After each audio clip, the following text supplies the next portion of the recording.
Ja,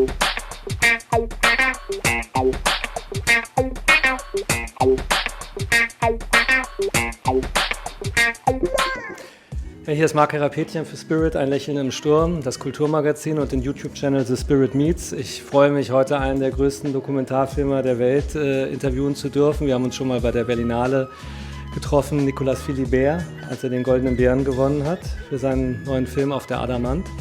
Aber ich glaube, wir haben uns auch mal bei den französischen Filmtagen in Tübingen getroffen, als er den wunderbaren Film über den Orang-Utan Ninette präsentiert hat. Und das ist eigentlich jetzt erstmal meine Eingangsfrage.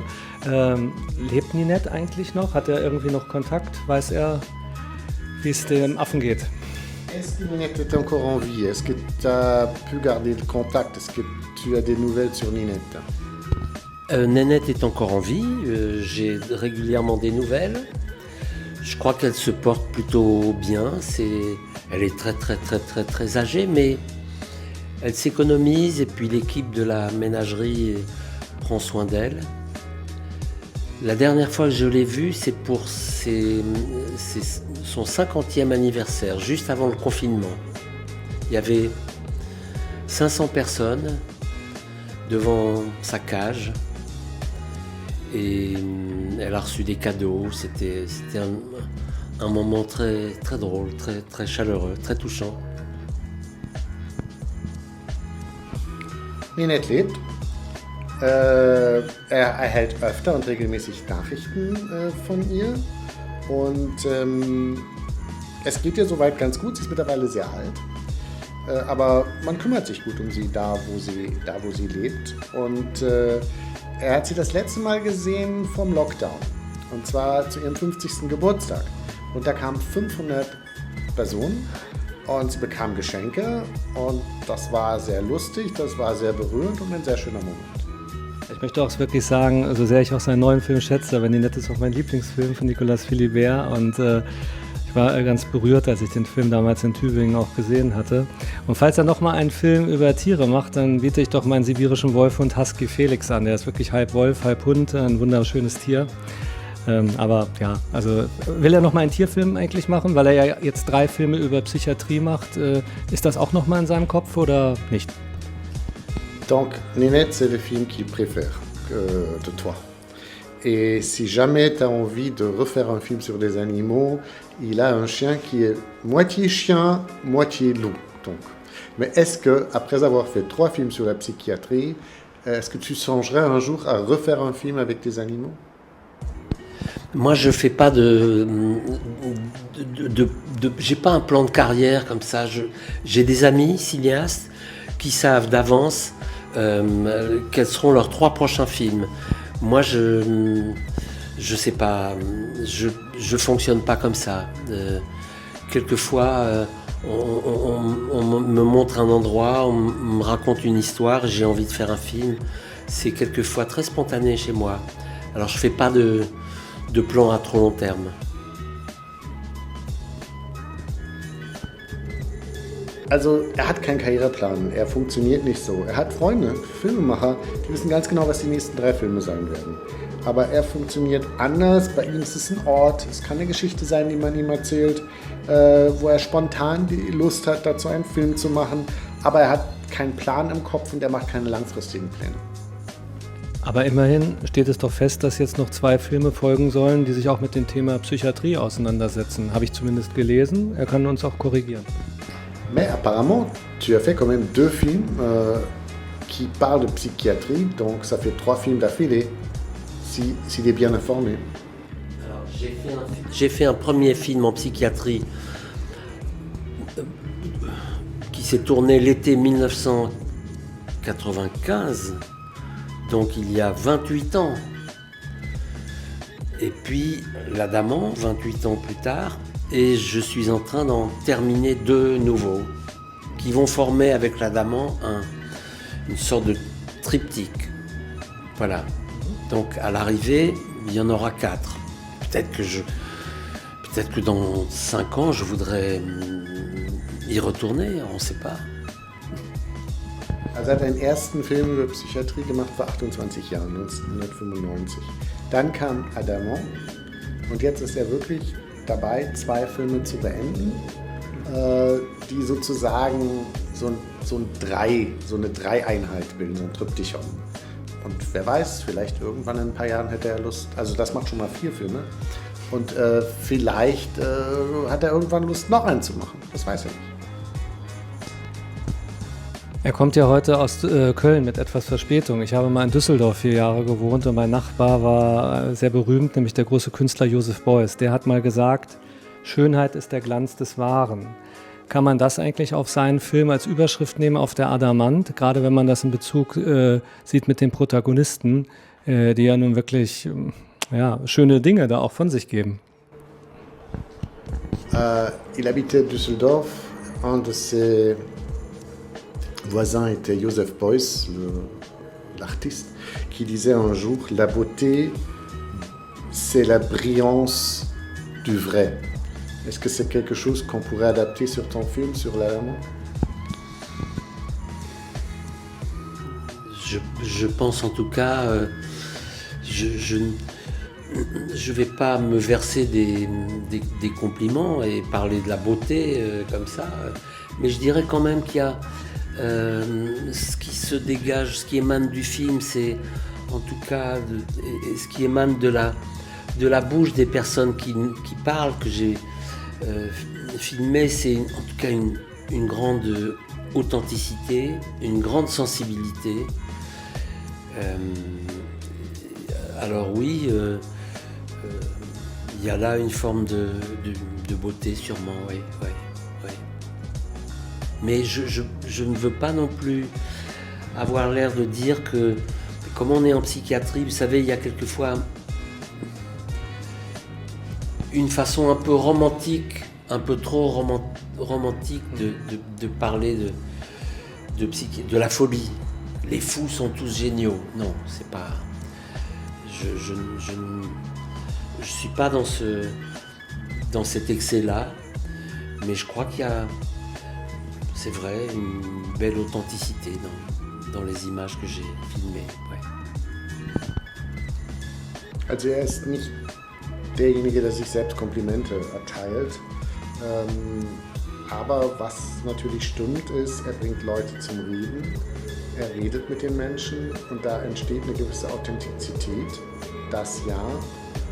Und vielleicht diese Authentizität und die Sensibilität dieser Menschen führt dazu, dass man von Schönheit reden kann. Aber was er auf keinen Fall sagen möchte, wie einige, wenn sie über Psychiatrie anfangen zu schwärmen und fast romantisierend werden, wenn sie dann sagen, ach, alle Verrückten sind genial. Also das ist nun wirklich nicht sein Diskurs. Unabhängig davon ist einer der Protagonisten im Film ein wirklicher Cineast. Der zeigt nämlich einen wunderbaren Film von François Truffaut, die amerikanische Nacht. War eigentlich überrascht über die Auswahl der amerikanischen Nacht und unabhängig davon, wenn er jetzt einen Film auswählen müsste, in einem Film zu zeigen, welchen hätte er ausgewählt? Donc il y a un vrai cinéaste, par exemple, sur l'Adamant, qui va montrer La Nuit américaine de Truffaut, un film formidable. Et si toi, si on t'aurait demandé de montrer un film, quel film tu aurais choisi, par exemple? C'est difficile. C'est impossible. Oui. C'est une question impossible. Je sais pas, c'est avec cette personne dont vous parlez, ce passager de l'Adamant qui est très cinéphile, on a de très très régulières conversations sur le cinéma. Lui, c'est un grand connaisseur du cinéma de Rivette, du cinéma de Romer, de Wim Wenders, de Bresson. C'est quelqu'un qui connaît certains films plan par plan.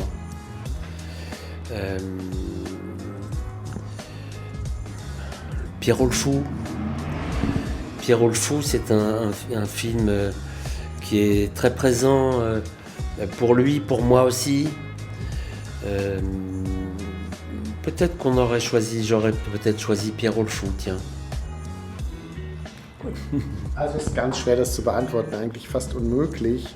Und dieser Passagier, von dem du redest, dieser Cineast, Mit dem habe ich sehr viel über Kino gesprochen. Er ist ein absoluter Spezialist für Rivette, für Rohmer, für Wenders oder Bresson. Und er kennt einige Filme Einstellung für Einstellung. Und Pierrot Le Fou fällt mir gerade ein. Der war für ihn sehr präsent, der war für mich sehr präsent. Pierrot Le Fou hätte ich vielleicht gezeigt. Eine gute Wahl. Wenn es um Truffaut gegangen wäre, hätte ich natürlich Jules et Jim genommen. Und Oskar Werner mein Lieblingsschauspieler ist, aber das nur am Rande. Er ist ja als Regisseur in seinen Dokumentationen immer sehr zurückhaltend. Er macht keine Interviews, wie ich sie jetzt führe. Ist das eigentlich... Ja, also er lässt zwar diesen Protagonisten immer unglaublich viel Freiheit, aber ist das eigentlich nicht ein schwieriger Entstehungsprozess, einfach nur zu beobachten und dann zu filmen, was kommt? Gab es auch schon mal Situationen, ist jetzt noch eine zweite Frage, wo er sich gedacht hat, Mensch, wann kommt denn mal was? Ist es ein schwieriger Drehtag oder hat sich das immer wie magisch von alleine aufgelöst und auf die Kamera gebracht? Genau. Bon, oui, il aurait choisi Jules et Jim parce que Oskar Werner, c'est son acteur préféré. Bon. C'est une parenthèse. Mais toi, tu fais des films documentaires où tu restes très en retrait. Il paraît que tu ne fais pas d'interview, que tu es là en observant qu'il y a quelque chose qui se passe. Est-ce que parfois ce n'est pas frustrant? Est-ce que si tu n'arrives pas, que tu as un jour de tournage, il ne te passe rien et tu te dis, bon, est-ce qu'il va encore se passer quelque chose? Ou est-ce que tu obtiens toujours ce moment magique dont tu sais, oui, maintenant j'ai quelque chose? Mais ne pas faire d'interview ne signifie absolument pas que je suis en retrait. Je ne suis pas en retrait. Je suis proche des gens que je filme. Je suis avec eux. Je ne fais pas des films sur, je fais des films avec. Je suis avec les gens que je filme. Oui, avec eux. Il n'y a pas d'autre mot. C'est ça. Nur weil er keine Interviews führt, heißt ja nicht, dass er sich zurückhält. Er ist ganz nah bei den Leuten, er ist mit den Leuten. Er macht keinen Film über die Leute, sondern mit den Leuten. Das ist ihm sehr wichtig. Das ist eine schöne Aussage, darf ich nochmal anmerken, dieser Satz.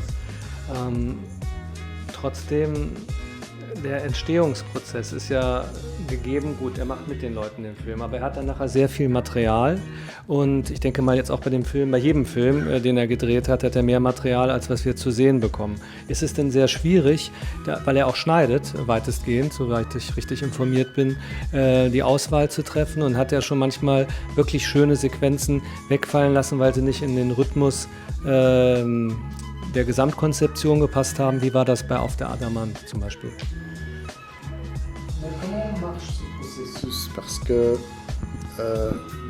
tu es avec les gens, mais comme tu tournes beaucoup, tu as beaucoup de matériel, et comme tu fais aussi le montage, comment ça se passe quand tu fais le montage? Est-ce que tu ne dois pas renoncer, comme beaucoup de gens doivent, à des très belles scènes, mais qui ne vont pas dans le rythme du film? Alors, comment ça se fait ce processus du montage?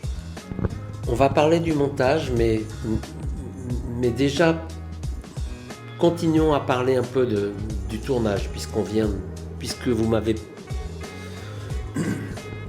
posé cette question sur la distance, le fait que je serais un peu en retrait ou pas, ou quoi, qu'est-ce que ça veut dire?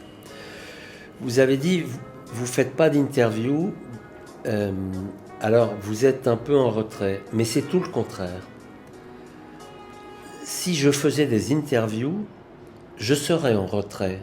J'aurais mes questions, j'aurais préparé à l'avance un certain nombre de questions, où j'aurais réfléchi, et je les aurais écrites, ou en tout cas, je les aurais dans la tête avant de filmer les gens. Et donc j'aurais au fond une espèce de préparation de programme, de cette idée qu'il va falloir obtenir des personnes que je filme une certaine parole. Je vais compléter. Bevor er dir die Frage zum Schnitt beantwortet, möchte er nochmal zum Dreh zurückkommen, weil du ja gemeint hattest, nur weil er keine Interviews macht, sei er nicht nah an den Figuren. Eigentlich ist es genau das Gegenteil. Wenn er Interviews führen würde, dann wäre er nicht nah an den Figuren. Dann würde er sich zurückziehen, weil dann wäre ja alles vorbereitet. Er hätte ja darüber nachgedacht, er hätte sich Fragen aufgeschrieben, er hätte alles schon im Kopf gehabt, er hätte so ein ganzes Programm gehabt, was er dann irgendwie abspult. Moi, c'est tout le contraire. J'ai fait ce film dans la plus grande improvisation. Je n'ai rien préparé. Je n'ai pas l'ombre d'un programme. Quand j'arrive sur l'Adamant pour faire ce film, je sais que je suis dans un lieu dans lequel il se passe des choses tous les jours. C'est un lieu fort, c'est un lieu assez effervescent, c'est un lieu qui ressemble... C'est un lieu dans lequel il se passe beaucoup de choses. Mais je ne sais pas du tout encore ce que je vais filmer. Je n'ai pas envie de le savoir à l'avance, ni en tout cas de le préparer. Je me mets au diapason et mon travail, je m'abandonne au hasard des événements quotidiens, au hasard des micro-événements qui ponctuent le quotidien de cet endroit. Et je vais compléter encore. Wie gesagt, ganz im Gegenteil. Dieser Film ist in der größtmöglichsten Improvisation entstanden. Da war gar nichts vorbereitet, da gab es überhaupt kein Programm. Auf der Adamant geschehen täglich Dinge. Das ist ein sehr, sehr lebendiger Ort, wo sehr viel passiert. Und er wusste überhaupt nicht, wenn er auf der Adamant war, was er filmen wollte. Und er wollte es auch nicht wissen. Er lässt sich da ganz vom Zufall treiben, von den kleinen Dingen, die da immer wieder passieren. Si j'étais journaliste, j'arriverais avec une liste de questions, je ferais des interviews. Pour moi, il ne s'agit certainement pas de donner la parole, comme si c'est moi qui donnais la parole, mais de recueillir ce que les gens qui sont là ont envie de dire. C'est pas pareil. Donner la parole ou recueillir ce que eux souhaitent me donner. Je ne filme que ce qu'on veut bien me donner.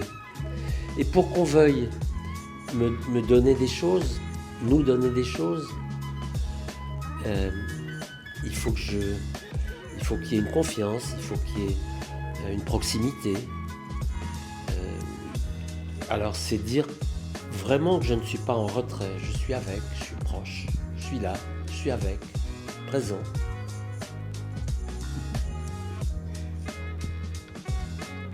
Also, wenn ich ein Journalist wäre, dann würde ich Fragen stellen. Dann würde ich ein klassisches Interview führen, dann würde ich jemandem das Wort erteilen. Aber ich tue genau das Gegenteil. Ich sammle das, was man mir gibt. Ich sammle das, was die Leute mir geben wollen. Ich filme das, was man bereit ist, mir zu geben. Und dafür braucht es Vertrauen, dafür braucht es Nähe. Und noch einmal, ich filme mit meinen Protagonisten. Und ich bin überhaupt nicht zurückgezogen, sondern ich bin dabei, ich bin mitten unter ihnen, da ist eine große Nähe. Aber ist Nicolas Philibert ein Seelenfänger? Wie schafft er es denn, immer wieder diese Nähe herzustellen? Weil die ist ja signifikant für all seine Filme. Selbst bei Ninette ist es auch so gewesen. Also er wird eine gewisse Empathie natürlich haben, weil er mit dabei ist. Das ist mir schon klar. Aber auch so ein Vertrauen zu gewinnen, also gerade jetzt auf der Adamant, ist er ihm wirklich von vornherein eine große Offenheit begegnet? Oder gab es auch manchmal vielleicht ein gewisses Misstrauen? Was will er hier? Wie war das? Es gibt hier un capteur d'âme, on dirait, comme même pour le film que tu as fait avec Ninette. Bon, bien sûr, il y a de l'empathie chez toi, il faut qu'il y ait aussi de la confiance, mais est-ce que la confiance, est-ce qu'elle est toujours là ou est-ce qu'il y a parfois aussi de la méfiance, excuse-moi, la méfiance vis-à-vis de toi sur l'Adamant, par exemple? La méfiance, c'est normal qu'il y ait de la méfiance. Un type qui vient en psychiatrie avec une caméra, il faut s'en méfier. Et au début, parmi ceux qui sont là, ceux ou celles qui sont là, il peut y avoir de la méfiance, c'est normal, après tout, c'est légitime. Aujourd'hui, on sait combien l'image peut nuire, peut blesser, peut faire du mal, peut tuer. Et on le sait notamment avec certaines chaînes de télé, les réseaux sociaux. On voit bien le rôle souvent nuisible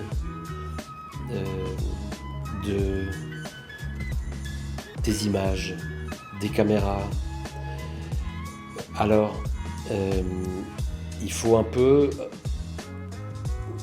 travailler à contre-courant et créer de la confiance. La confiance, ça ne se décrète pas, c'est quelque chose qu'il faut gagner et qui se mérite. On peut la perdre du jour au lendemain si on fait des bêtises, si tout d'un coup on s'y prend mal, si on est trop maladroit.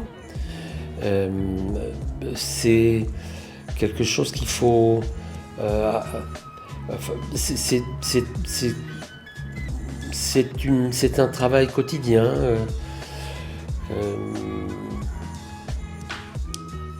Ça va pas de soi, la confiance. C'est... Ouais.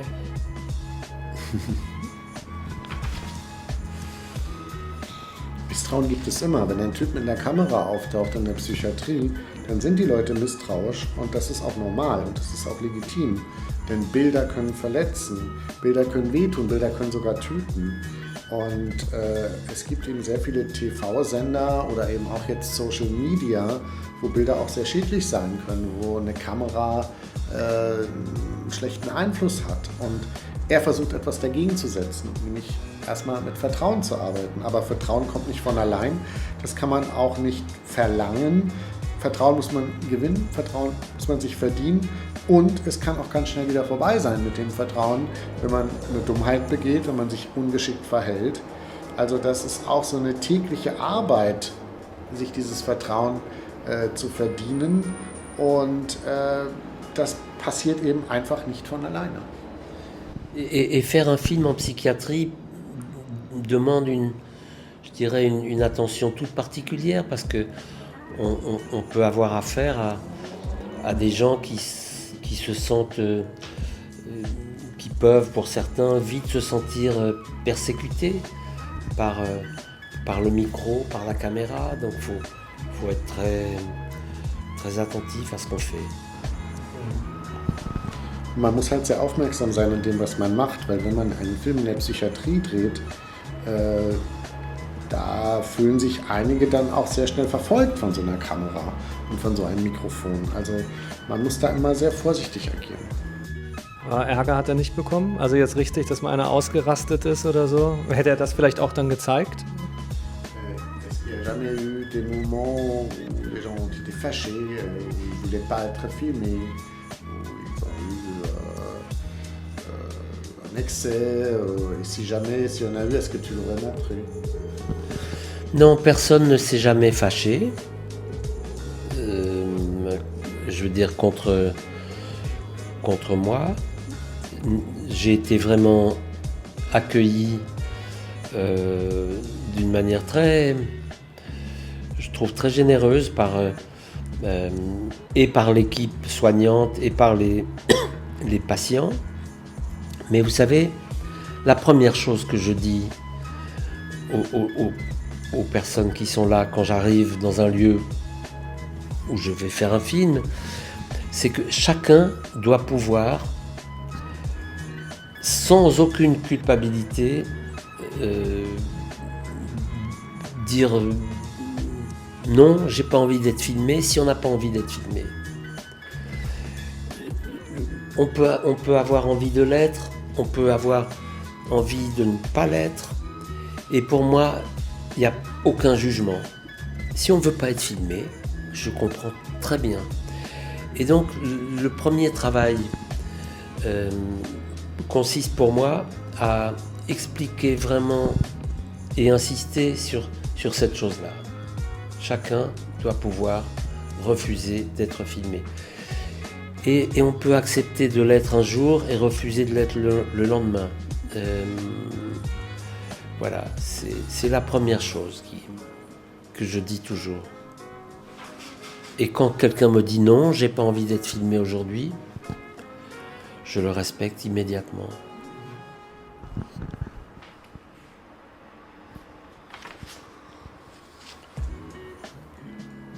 Also keiner hat sich über mich geärgert, keiner ist mich angegangen. Ganz im Gegenteil, alle waren sehr, sehr großzügig. Nicht nur die Patienten, sondern auch das medizinische Personal. Und das allererste, was ich immer sage, wenn ich an so einem Ort wie der Adamant auftauche, ist, dass jeder ohne eine Art von falschem Schuldgefühl Nein sagen kann, wenn er nicht gefilmt werden möchte. Und wenn er Lust drauf hat, ist es okay. Wenn er keine Lust drauf hat, ist es genauso okay. Da urteile ich überhaupt nicht. Und das ist wirklich das Erste, was ich sage und was ich den Leuten immer wieder erkläre. Und es gibt dann welche, die an einigen Tagen gefilmt werden möchten, an anderen wieder nicht. Auch das finde ich in Ordnung. Und wenn jemand Nein sagt, dann respektiere ich das. Fällt noch ein Zitat bzw. ein Songtitel ein, A Little Madness to be Free von den Saints, eine New Wave Band. Hatte er den Eindruck, dass die Passagiere auf der Adamant, die da halt hinkommen, dass die frei sind oder sind sie doch alle gefangen in sich selbst? Eine etwas philosophische Frage auch. Man könnte es auch auf ihn bemünzen und auf uns alle. Donc il y a une chanson qui s'appelle A Little Madness to be Free, une petite folie pour être libre. Est-ce que tu dirais que les patients ou les passagers de l'Adamant sont libres ou est-ce qu'ils sont plutôt des prisonniers en eux-mêmes, prisonniers par eux-mêmes? Je ne sais pas très bien répondre à cette question parce que c'est à eux qu'il faudrait le demander. Et si vous leur posiez cette question, ça deviendrait, je pense, passionnant ce qu'ils pourraient dire de ça, à partir de ça, parce que vous auriez sans doute une diversité de réponses. Moi j'ai l'impression, mais ça n'est qu'une impression, j'ai l'impression que beaucoup sont un peu les deux. Je m'explique. Beaucoup d'entre eux semblent être un peu en guerre avec eux-mêmes, un peu prisonniers pour certains, prisonniers des voix qui les envahissent, prisonniers des injonctions qu'ils subissent, des ordres que peuvent leur donner des voix. Et pour certains d'entre eux, c'est l'enfer dans leur tête. En même temps, quand on parle avec certains de ces patients, on a l'impression qu'ils sont moins enfermés que nous le sommes dans les conventions sociales. Ils donnent souvent l'impression d'avoir une franchise incroyable, une lucidité très grande, une lucidité extrême. Parfois, ils donnent l'impression de vous percer du regard. Et une liberté de parole que nous n'avons pas toujours. Nous, on est un peu enfermés dans les conventions sociales. Eux, ils ont une parole plus cash. Donc c'est un peu les deux. Also eigentlich ist das eine Frage, die müsstest du ihm selber stellen. Die kann er nicht wirklich für sie beantworten. Und du würdest sehr aufregende Antworten erhalten, weil die wären sehr vielfältig, diese Antworten. Aber er glaubt, dass beides irgendwo auch stimmt für die meisten. Also viele hören ja beispielsweise, sind in sich gefangen und sind in einer Art Krieg mit sich selbst. Stehen auf dem Kriegspfad mit sich selbst, weil sie Stimmen einfach hören. Und weil sie meinen, Befehle von diesen Stimmen zu vernehmen, weil bei ihnen im Kopf eine Art Hölle herrscht. Und andererseits sind diese Patienten auch wieder weniger eingesperrt als wir, weil sie nicht so sozialen Konventionen gehorchen, weil da eine große Offenheit und Ehrlichkeit, auch eine große Klarsicht herrscht und sie durchdringen dich einfach mit ihrem Blick. Das heißt, die Freiheit des Wortes wird von ihnen noch viel mehr auch ausgelebt und daher würde ich sagen, trifft beides zu. Und wie ist Nicolas Philibert eigentlich zur Adamant gekommen? Er hat mal da einen Vortrag, glaube ich, gehalten oder war mal eingeladen oder wie kam das spezielle Interesse dafür? Et comment tu as eu l'intérêt pour l'Adamant? Est-ce que tu étais une fois pour donner un discours? Comment tu as découvert cet endroit? J'ai entendu parler de l'Adamant avant même qu'il existe, parce que par une amie qui fait partie qui est psychanalyste et clinique et psychologue clinicienne et qui travaille dans le pôle psychiatrique Paris-Centre.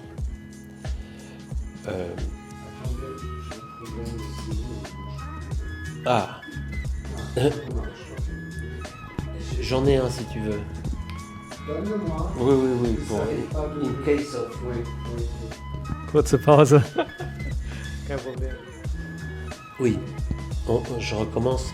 Non, une amie qui est psychiatre et aussi Psychologue clinicienne et psychanalyste, pas psychiatre. Et cette amie m'a raconté, m'a parlé de l'aventure qu'a été la création de l'Adamant. L'Adamant, qui a ouvert il y a 13 ans, c'est un lieu qui a été cofondé par les patients, les soignants et des architectes. C'est-à-dire que le psychiatre en chef de Paris-Centre a eu l'idée un jour de ce bateau, d'un bel endroit. Et il a s'est constitué un petit groupe, patients, soignants, architectes, qui ont commencé à parler ensemble. Pendant 2 ans, ils se sont réunis. Ils ont commencé à rêver de ce lieu. Et ce lieu, ce rêve est devenu réalité. Plus tard, une fois le lieu ouvert, j'y ai été invité pour parler de mon travail, puisqu'on y accueille toutes sortes de gens, des philosophes, des artistes. J'ai été invité là et après y avoir passé une après-midi, j'ai commencé à imaginer un film dans cet endroit.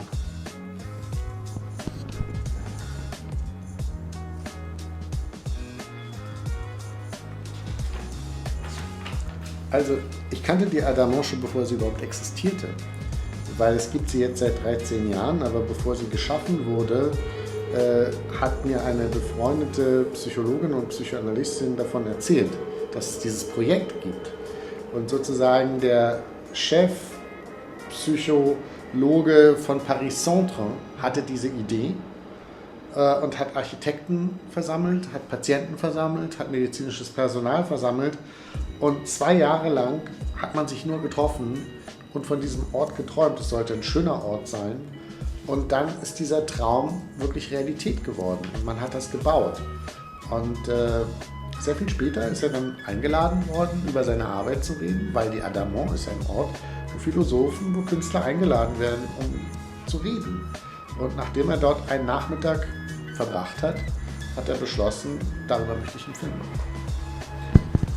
Und irgendwie ist das Schiff eigentlich auch so ein spezielles Symbol des Lebens. Also ich meine, die Adamant, es könnte ja auch, so eine Einrichtung könnte ja auch woanders stattfinden, sozusagen auf dem Land, aber es ist mit dem Wasser verbunden.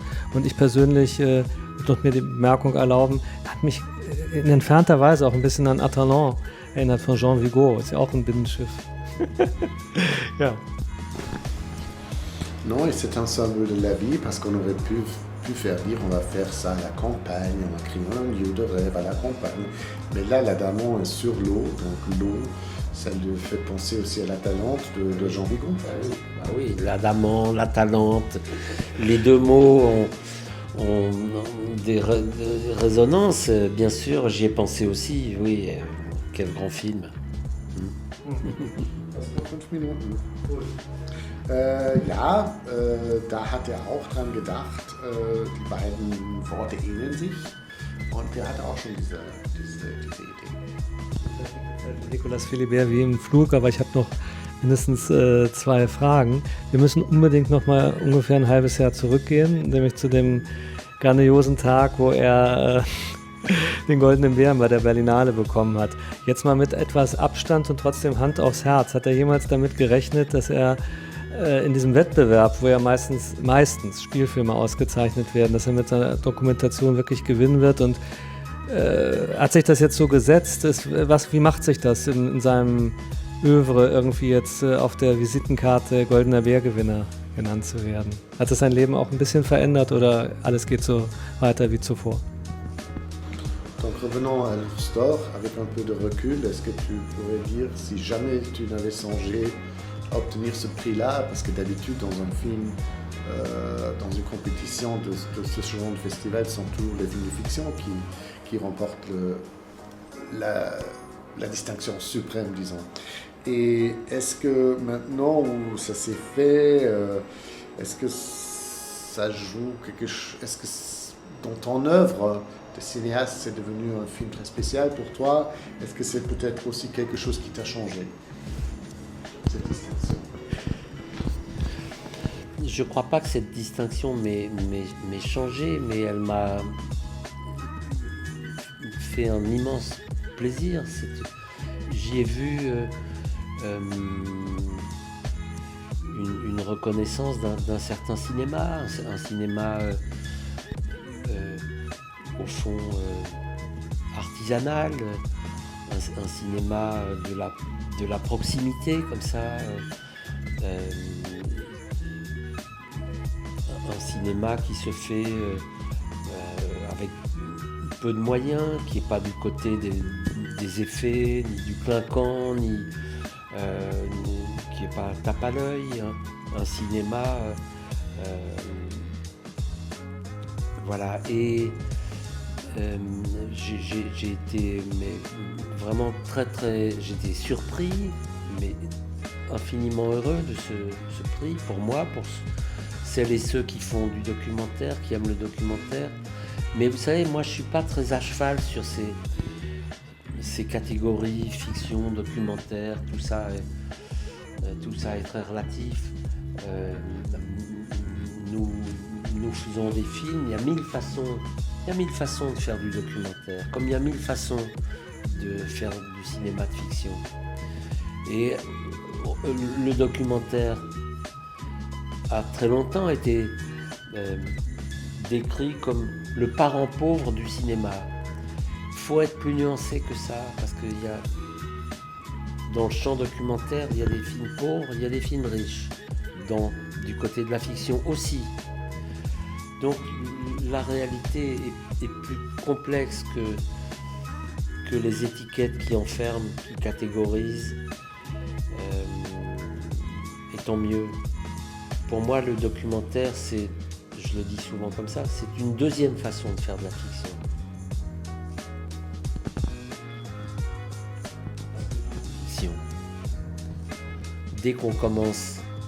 Dès qu'on raconte quelque chose, on trahit le réel, on le transforme, on le transfigure, on l'interprète, on le réécrit. Raconter ce qu'on a vu, c'est toujours réécrire les choses, les réinterpréter. Also, es war einfach eine ganz große Freude, die da empfunden hat. Und es war aber auch eine Freude, dass damit ein Kino ausgezeichnet worden ist, was noch mit der Hand gemacht wird. Ein Kino, was nah bei den Leuten ist. Ein Kino, was mit wenig Mitteln entsteht. Ein Kino, was die Leute nicht sofort beeindrucken möchte. Also all das hat ihn sehr überrascht und eigentlich sehr glücklich gemacht. Aber nicht nur für sich selbst, sondern überhaupt für alle, die Dokumentarfilme machen und für alle, die Dokumentarfilme lieben. Aber er hat wirklich generell ein Problem damit, diesen Unterschied zwischen Fiktion und Dokumentarfilm. Weil es gibt 1000 Arten, Dokumentarfilme zu machen, es gibt 1000 Arten, Fiktion zu machen, also Spielfilme zu machen. Und lange Zeit hat man Dokumentarfilme immer als den armen Verwandten des Spielfilms bezeichnet. Sozusagen der arme Film oder der reiche Film, dabei gibt es arme oder schlechte Dokumentarfilme, genauso wie es reiche und gute Dokumentarfilme gibt. Das ist genau gleich für Spielfilme, für Fiktion. Und das ist auch gut so. Und er sagt eigentlich immer, seine Art Kino zu machen ist eine zweite Art Fiktion zu machen, weil letztendlich ist alles Fiktion. Wenn man eine Realität filmt, dann interpretiert man sie. Und man interpretiert sie neu und man wählt gewisse Dinge aus. Insofern ist alles, was man macht, Fiktion. Und das schließt wunderbar meine Abschlussfrage an, als wenn er Gedanken lesen könnte. Die ist einerseits abwegig und andererseits naheliegend, Monsieur Philibert. Können Sie sich eigentlich mal auch vorstellen, Sie sind ja wirklich inzwischen weltberühmt als Dokumentarfilmer, auch mal einen Spielfilm zu realisieren?